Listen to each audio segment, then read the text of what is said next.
Good evening and thank you for joining us. Thunder Bay Police have made a second arrest in connection to the city's 12th homicide of the year. A 16-year-old boy has been charged with first-degree murder in last Friday's shooting death of a 24-year-old man. Jessica Clement has the details. Officers were initially dispatched to a weapons call after reports of gunfire in the May and Arthur Street area at around 4 o'clock Friday afternoon. The victim in the shooting, 24-year-old Michael Park from Toronto, was later pronounced dead at the regional hospital. 40-year-old Greg Casimir Mishake was arrested on Sunday and charged with first-degree murder. He appeared in court Monday morning and remains in custody. The Major Crimes Unit continues to investigate, and a second suspect was arrested Tuesday evening. A 16-year-old was taken into custody by the Ontario Provincial Police in Blind River and has been charged with first-degree murder as well. It's a rapidly evolving investigation, one that is in progress. We are seeking other individuals at this time. Investigators believe that the homicide is connected to drug trafficking in the city, and Pearson says they believe it was a targeted attack. We don't believe this to have been random in any regard. However, the nature of the incident itself, the fact that it was in public, that it was in the middle of the afternoon in broad daylight, and that it did involve a firearm, certainly those are all elements that cause us a significant concern. And this is an incident that we take very, very seriously and that I believe is alarming to the public as a whole. This was the city's record 12th homicide so far this year, topping the 11 murders that occurred in 2014.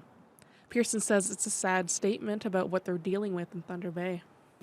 It is a source of concern for the public as a whole, and it's a source of concern for the department simply because of the resources that these investigations take. These are exceptionally challenging investigations, particularly as we've noted, the sheer volume of resources deployed initially to contain the area.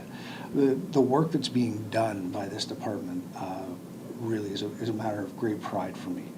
The investigation is still ongoing, and investigators are asking anyone with information about the incident to contact them. Jessica Clement, TBT News. This was day 2 for the inquest into the deaths of 2 men at the Thunder Bay Police Headquarters. Today, the inquest jury viewed more surveillance video from inside the police lockup at the station on Balmoral Street. That footage showed 44-year-old Don Mamakwa inside one of the holding cells in August of 2014 after he was arrested for public intoxication. Mamakwa is first seen laying and sitting on the bench inside the cell. He's also seen extending an arm out between the bars, asking for water. Later, Mamakwa is seen struggling to stay upright. When he attempts to stand, he falls back to the floor, leaning against the bench, and his head slumps to the side. An officer is seen checking on him and then leaves before returning with 2 other officers. Mamakwa had stopped breathing by that point and paramedics were called. The jury also heard from a remote northern physician who testified about systemic racial bias and stereotyping in healthcare. The inquest continues tomorrow. For the past 2 weeks, we've been profiling the candidates in the Thunder Bay municipal election, first in the mayoral race and then in the 7 wards. Now we turn our attention to the 24 people running in the at-large race. Jonathan Wilson has a look at 5 of them in tonight's candidate profile.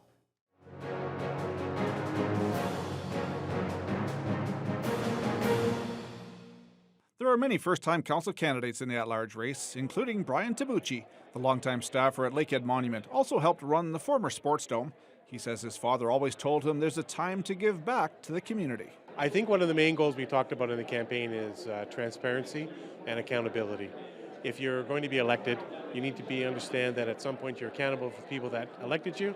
And I think if we can try and keep the flow of information to and from the public in a more timely fashion, it'll go a long way to helping the city run a little bit more smoother. Brian Phillips recently was the manager of Victoriaville Centre and is now a commercial office manager. He says if elected, he'll work hard on City Council for everyone's benefit. I wanted to help the city in a whole. Born and raised here in Thunder Bay, I just wanted to make a difference with new industry, retail, and helping a local guy grow. Thunder Bay needs to forge ahead into the future, and I wanted to be part of the team to help drive it. And I see a lot of development that needs to be capitalized on. Donnelly Moreton is a revenue manager at the Marriott Hotel. She wants to win a seat at City Hall in order to give a voice to those who may not always speak up and help unify City Council. Not by myself, but with the other 12 people that will be sitting with me. I want to be able to start from the top and have that opportunity to gel and make Thunder Bay stronger and make it have the decisions that are necessary and go forward. Adelina Pecchia also ran in last year's federal election for the Conservative Party, finishing second to Marcus Pawlowski. She wants to make Thunder Bay more livable and safer. I'm hearing quite a few of the same issues when I ran federally as I'm hearing now.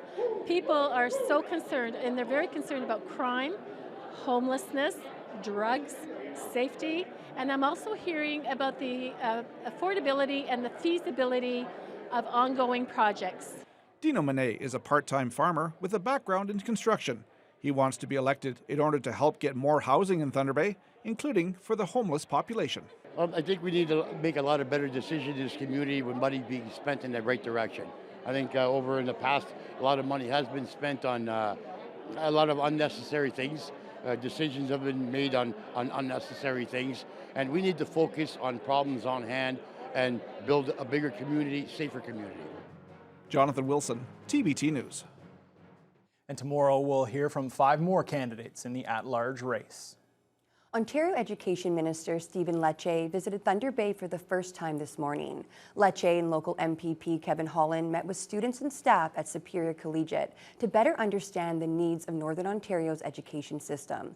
He also spoke briefly about the potential strike action by CUPE education workers. Mike Lang reports. Frankly, the reason why we came here is to make sure that I, as minister, understand the priorities, the concerns, and the opportunities with respect to learning in the North. It is exciting to be here. I know 2 schools recently were open in Atikokan and Thunder Bay, which is exciting, and investments that I know this community deserves. Superior Collegiate was one of a few stops for Minister Stephen Lecce in the Thunder Bay region, as MPP Kevin Holland showed him firsthand the state of the local education system. Lecce was given a class on one of Northern Ontario's most important trades, welding, while he and Holland listened to students' opinions on what is needed most in their schools. They provided, honestly, some of the best advice I've received in my time, right? Like, they've got the lived experience, they're on the ground, and they simply just want to be their very best. More hands-on learning, mental health supports, an emphasis on STEM, science, technology, engineering, and math, and continued collaboration with our school boards, the good work that they're doing on the ground.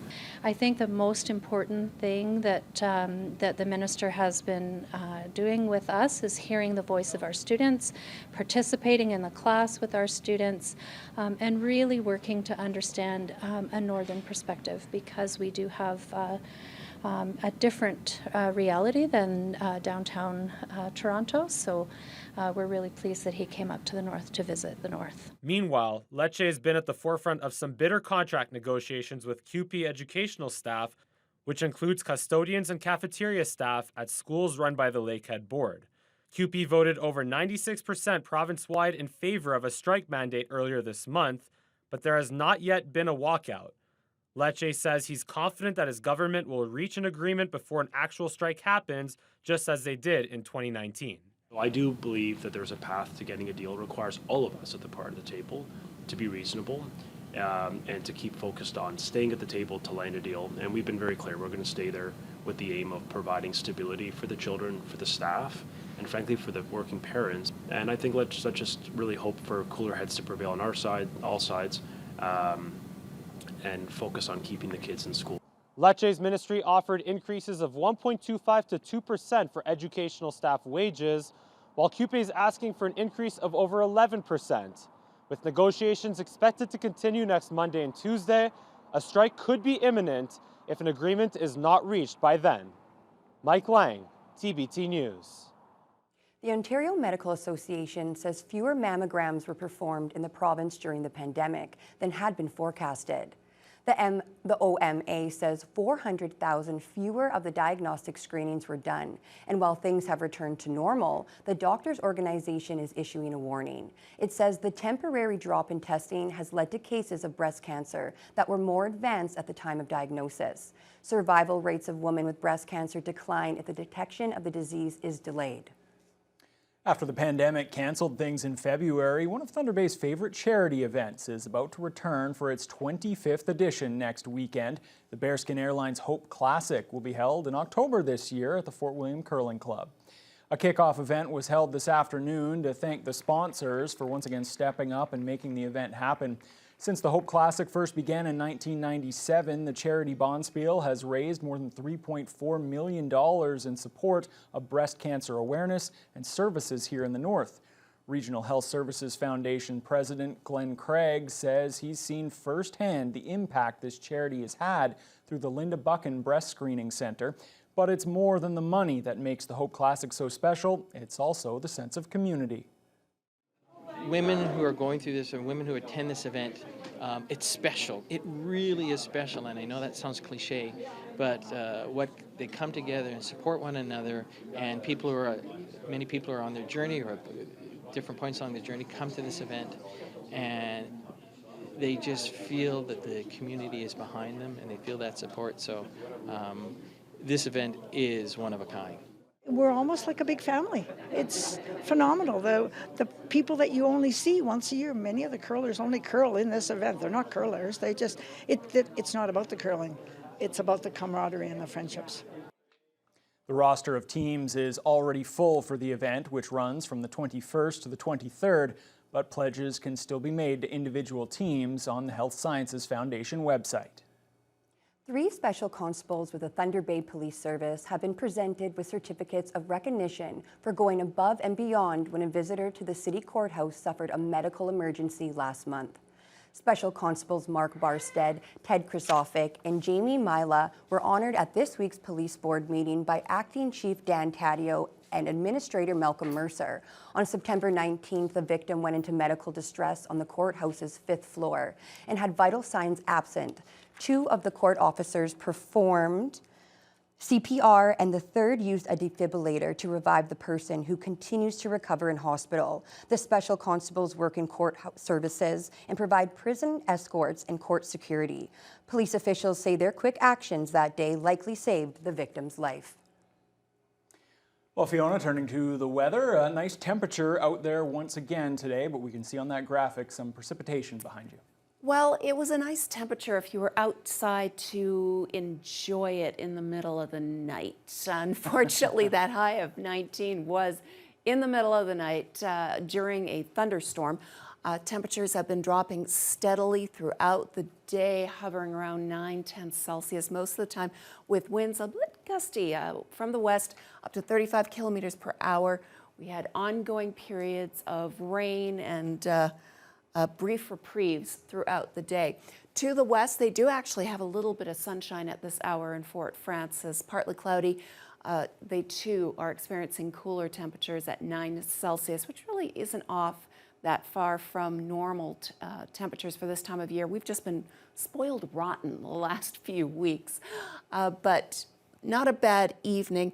Rain is heading their way though. Similar temperatures up into Red Lake, where they have had a few brief showers, and they're experiencing one at this moment. 7 in Sioux Lookout, 8 in Armstrong, and in Greenstone.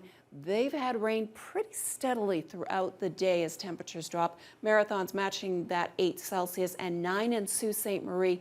They too had a fair amount of rain throughout the day. Now, here in the city of Thunder Bay, we are going to see a much cooler overnight low than last night. We're going to drop down to 2 Celsius with some late night rain. Now, bear in mind, the closer we get to the freezing mark in the overnight hours, the better the chances are that we're going to see some snow. And this is a huge system that's going to be pretty much locked on northwestern Ontario and parts of Manitoba over the next 48 hours. And as you can see, that's rain.